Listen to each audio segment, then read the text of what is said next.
Okay folks, so as I said before, we're in the cloud up here today. Visibility is very low. All around me out here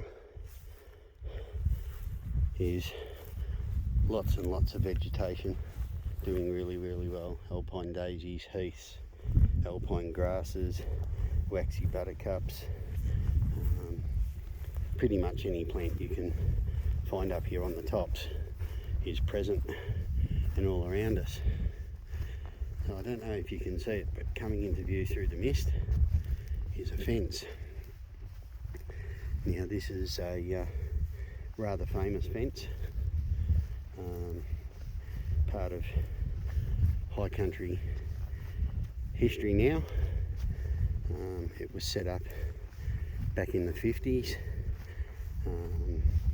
and studied. I can't remember the lady's name off the top of my head. It was an exclusion plot. As you can see, I mean, over time fences fall down and whatnot, but barbed wire around the top.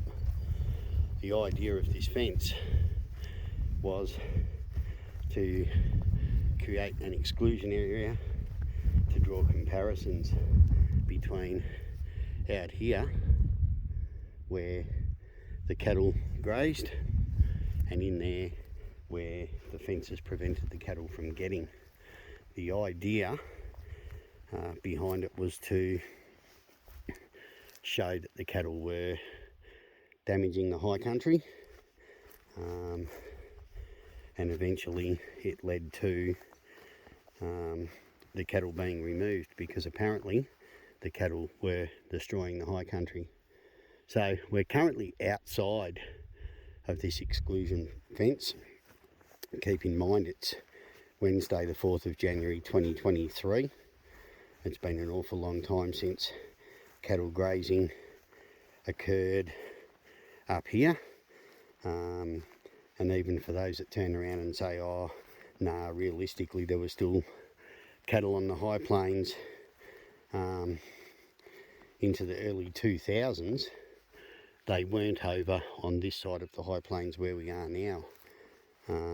So you can't exactly say that anything here has been influenced by cattle in, at least the last 30 years, and considering that they couldn't get inside that enclosure, they couldn't influence inside that enclosure for nearly 70 years now.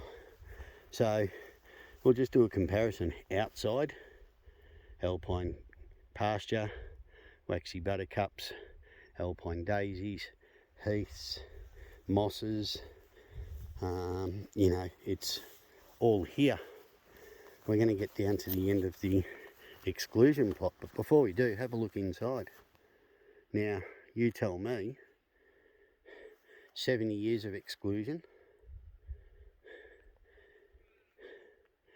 versus 25 to 30 years maybe. No cattle or horses inside. Brumbies still roaming wild and free outside. You show me the difference, folks.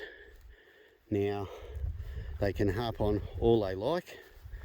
They can show you little photos of 1 square metre of the high plains and say, oh rubbish, there's the hoof prints, oh rubbish, there's the damage, oh rubbish, there's water turbidity. I don't care what they come up with. Again, the truth doesn't lie. Now you'll notice inside that exclusion area, whilst there are heath, they're not to the extent of the heaths outside the exclusion area. It begs the question, and I will pose that question. If the cattle couldn't get in there and couldn't be damaging the heaths and the flowers and the grasses and the mosses, why is there less heath and diversity, and there's a couple of billy buttons over there, appearing inside that exclusion zone than there is actually appearing outside the exclusion zone here, where the animals grazed And I've heard the arguments of, oh, but you know, they're hard hoofed and they trample and this, that and the other, and it damages and kills and destroys. Well, obviously it doesn't, because it's not only present out here, it's present out here in greater abundance. It's present out here where the horses and the cattle could get to, in a much more prolific state than it is in there where they were excluded.